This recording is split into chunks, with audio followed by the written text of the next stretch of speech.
Ndabashuje mu izina rya Yesu nshuti z'ikiganiro Menya Ukuri, Pastor Nsengimana Sylvester.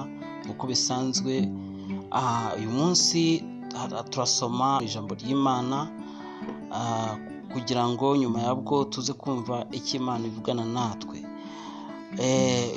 Ahambere ni muri Yosuwa igice cya mbere umurongo wa 9. Aha kabiri ni muri Zaburi 23 kuva ku murongo wa mbere kugeza ku wa 4. Aha gatatu ni mu Baroma igice cy'8 30 kugeza kuri 31. Reka rero dutangire dusome twumve icyo Imana ivugana natwe mu ijambo ryayo. Muri Yosuwa igice cya mbere umurongo wa 9 haravuga ngo nuko komera ushikame, ntutinye kandi ntukuke umutima, kuko Uwiteka Imana yawe iri kumwe nawe aho uzajya hose. Zaburi 23 uhereye ku murongo wa mbere ukageza ku wa 4.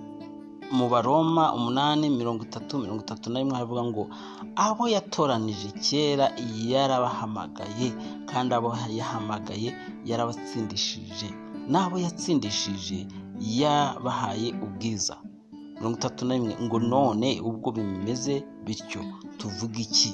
Ubwo Imana iri mu ruhande rwacu, umubisha wacu ninde?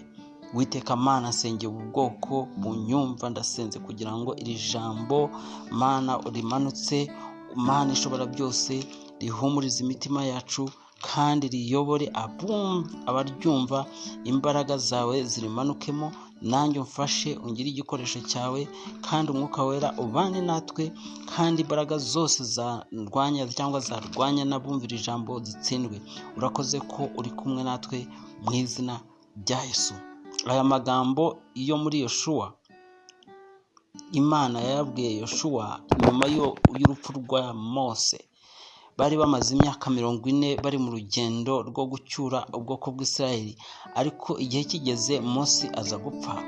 Amaze gupfa, Imana itoranya uza kumusimbura. Yamubwiraga rero aya magambo ishaka kugira ngo imukomeze. Ni ukuvuga ngo aya magambo yo muri Yosuwa igice cya mbere umurongo wa 9 ni amagambo yakomezaga umutima wa Yosuwa. Yabwiwe n'Imana. Imana yari izi ibyo Yosuwa yaboneye mu butayu, ubwo ubwoko bw'Isiraheli bwitotomberaga Mose igihe baburaga amazi. Ibyo bintu byose yari abizi, yarabirebaga. Yari umufasha wa Mose. Inzira zose, ingorane zose yanyuragamo yarazitegereza, akazibona, akabona ukuntu arimo kuyobora abantu batamwumva, akabona ukuntu bari mu butayu babuze amazi, akabona n'ibitangaza Imana igenda ikorera Mose. Ibyo byose yarabyitegerezaga. None dore arapfuye. Rero Imana yashaka kugira ngo imuteguze kandi imukomeze umutima, ariko inamutegura imwibutsa ko kuyobora abantu, icya mbere badahuje imyaka, badahuje ibitekerezo, badahuje imyumvire, badahuje imibereho, bitoroshye. Uyu munsi wa none iyo uri umuyobozi w'abantu ugomba kwitegura kumenya uti aba bantu ngiye kuyobora, icya mbere ntibanganya imyaka, ntabwo bumva mu buryo bumwe, bumva mu buryo butandukanye, kandi ntibafite imibereho ingana. Ibyo bintu rero iyo utabyumvishije ngo ubitekerezeho, kuyobora aba bantu byakugora, biba bisaba izindi mbaraga. Imana rero yabonaga izo ngorane azahura nazo, ikamubwira amagambo yo kumukomeza. Ikindi Imana yashakaga no kumwibutsa ko igihugu bagiye kujyamo, nubwo cyari cyiza, nubwo cyatembaga amata n'ubuki, bitewe n'abatasi bigeze kujyayo bakabona ko igihugu ari cyiza, kirimo imbuto, kirimo amata, kirimo ubuki, ariko cyarimo ibihanda, cyarimo abantu bakomeye, cyarimo abanyambaraga. Ubwo ni ukuvuga ngo yateguzaga Yosuwa kugira ngo azabe yiteguye ko bizasaba no kurwana kugira ngo abo bantu babakure muri icyo gihugu niba bifuza kukijyamo. Urumva yuko Imana yari izi uwo muntu bita Yoshuwa ko azahura n'ibitekerezo byo gukuka umutima, byo kugira ubwoba, ariko yaramuteguzaga kugira ngo atangire yitegurire gukomera umutima. Ikindi Imana yashakaga kumwibutsa ko nubwo yabambukije inyanja itukura mu gihe bavaga muri Egiputa, yashaka kumwibutsa yuko hari indi Yorodani bari imbere bagomba kwambuka. Ntabwo bajya kupfa kugenda gutyo nk'abagenda hejuru y'ubutaka, ariko yari izi yuko bazambuka na Yorodani kugira ngo bagere muri icyo gihugu cy'amasezerano. Ibyo byose yashaka kubyibutsa na Yoshuwa kugira ngo ashikame, ye gukuka umutima kandi akomere. Ni ukuvuga ngo nawe iyo uri umuyobozi uzi ko ugiye kuyobora abantu, uba ugomba kumenya ibibazo uzahura nabyo, abantu uzayobora ni bande, ibintu byose uzahura nabyo. Imana iyo utayishatse ngo igukomeze umutima, hari igihe byakunanira. Ikindi Imana yari izi yuko mu rugendo rwose yagendanye na Mose mu butayu mu gihe cy'imyaka 40, akabona ingorane yahuye nazo zo kuyobora ubwoko butagonda ijosi, bica amategeko y'Imana, basenga ibigirwamana kandi Imana yarabibabujije n'ibindi bisa bityo. Akaba ari we nawe uhawe inshingano muri ako kanya zo gusimbura Mose. Yabonaga ko azatinya, azacika intege, azagira ubwoba, azagera akanabivamo. Imana yari yashaka kugira ngo imuteguze hakiri kare, akomere, kugira ngo azabone ukuntu ayobora rwose afite izo mbaraga kandi afite ubushizi bw'amanga. Ariko Imana yaramubwiye iti komera, ushikame, ntutinye kandi ntukuke umutima, kuko Uwiteka ari kumwe nawe. Uyu munsi wa none nawe ushobora kuba urimo guhangana n'ibintu bigutinyishije, bigukuye umutima, bituma urara udasinziriye, bituma usuhuza umutima, bituma ureba ejo hawe hazaza ntuhabone, bikagutera ubwoba.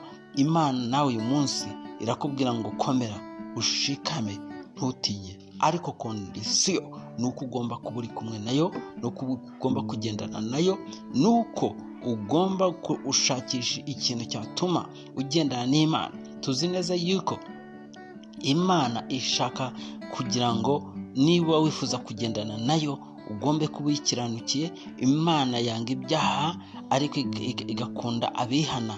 Ariko ikintu cyose cyatuma utandukana n'Imana, icyo wagikuraho, noneho ugakunda ugasabana nayo. Iyo rero ugendanye n'Imana bituma igukomeza umutima, ituma ushikama, bituma udatinya ikintu icyo ari cyo cyose. Muri Zaburi 23 naho haravuga ngo Uwiteka niwe mwungeri wanjye sinzakena. Iyo uri kumwe n'Uwiteka ari umwungeri wawe ntacyo ukena, ntukena ikintu icyo ari cyo cyose, kuko ibisi n'ibiyuzuye aba ari iby'Uwiteka. Ngo andyamisha mu cyanya cy'ubwatsi bubisi. Inka cyangwa intama iyo ziri mu bwatsi zirisha, igihe kikagera zigahaga zikumva zinezerewe, hari igihe ziryama. Hari igihe rero Imana nayo iguhagisha imigisha yayo, ikaguha gutuza mu mutima, ukumva udashikagurika. Ubwo ngubwo iyo Uwiteka ari umwungeri wawe, ari kumwe nawe, akuyobora, akurinda, ukumva uri kumwe nawe, aguha ibiguhagije, ukumva uratekanye, ukumva umerewe neza. Umurongo wa 3 ngo asubize intege mu bugingo bwanjye.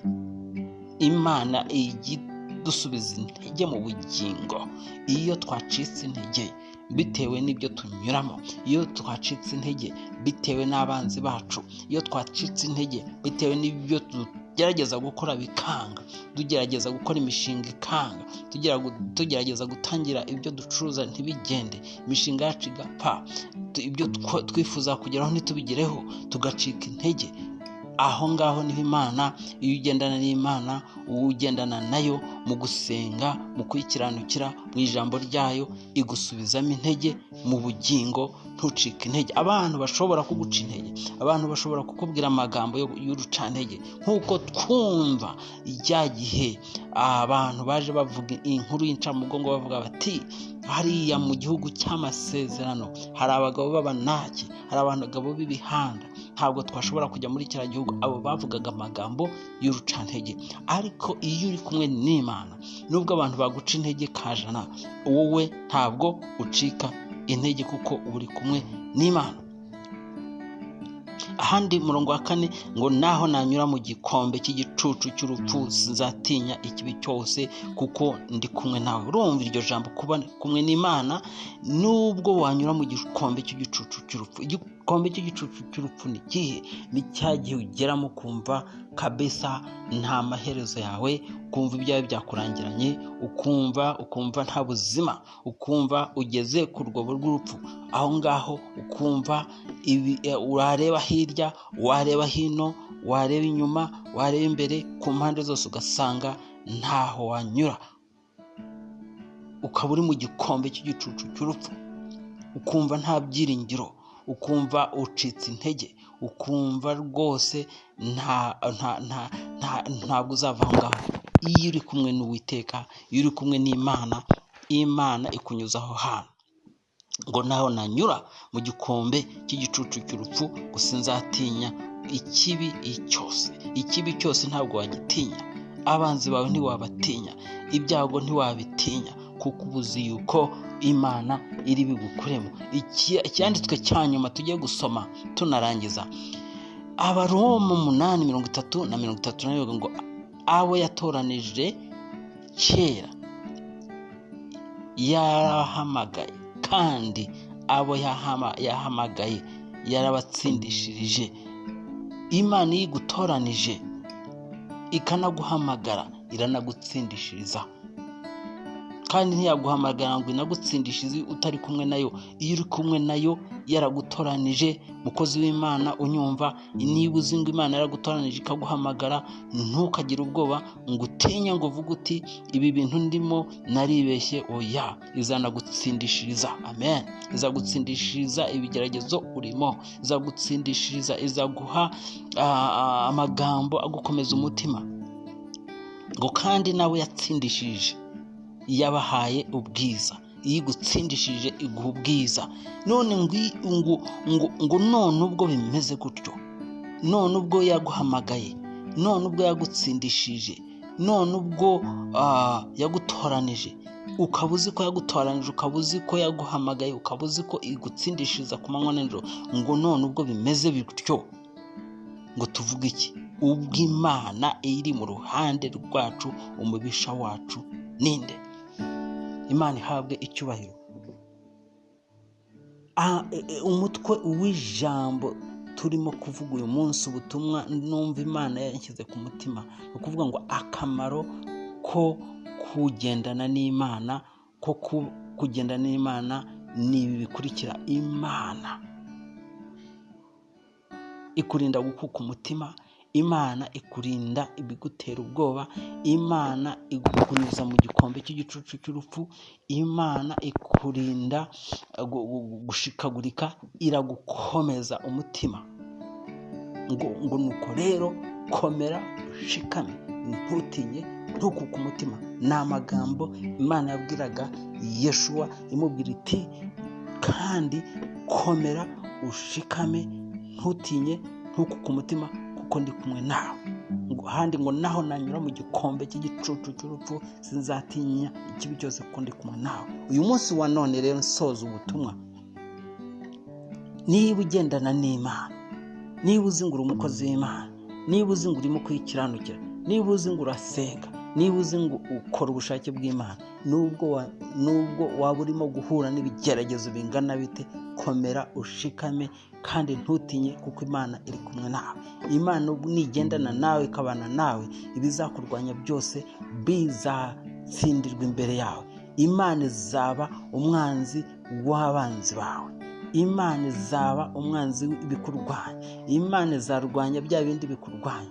Wowe komera ushikame, wowe ihate, wowe shaka Imana y'ikiranukire. Niba nawe utari wakizwa ukigendera mu byaha, gerageza uve muri ibyo byaha, uyikiranukire, uyishake, uzayibona. Nawe wayimenye, komera ushikame, uyigumeho ntuzayiveho. Imana izajya ikurwanirira, izajya igutsindira intambara zawe zose, kandi izakwereka ineza yayo. Komera rero ushikame, yewe urimo guhura n'ibigeragezo, yewe urimo guhura n'indwara zikomeye, yewe urimo ufite amadeni, yewe ufite abanzi, ndakubwira ngo ukomere ushikame, kuko Imana iri kumwe nawe, izagutsindishiriza.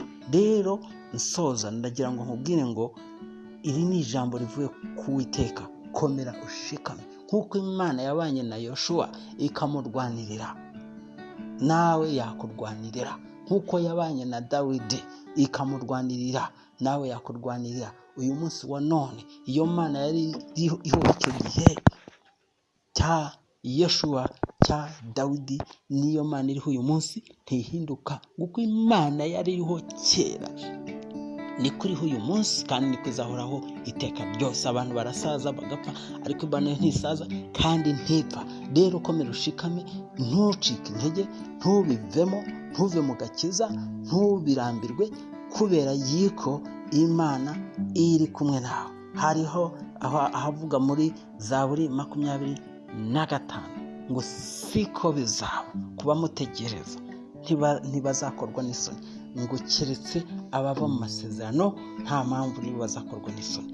Ntabwo rero uzakorwa n'isoni, humura kandi ushikame, wiyiringire. Uwiteka Mana, nsengera aba bantu banyumvaga, bumvaga ubutumwa, ubahe gushikama, ubahe gukomera mu mutima, ubarinde gukuka umutima, kuko uri kumwe nabo. Kandi nabo batari bakizwa, abatari bakumenya, abagiye kure yawe, ubagaruze neza yawe, kugira ngo ibyo bibateye ubwoba, ibyo bituma bakuka umutima, ibyo bituma bumva bihebye, bikurweho nawe. Urakoze kubikoze mu izina rya Yesu, amen. Telefoni zanjye ni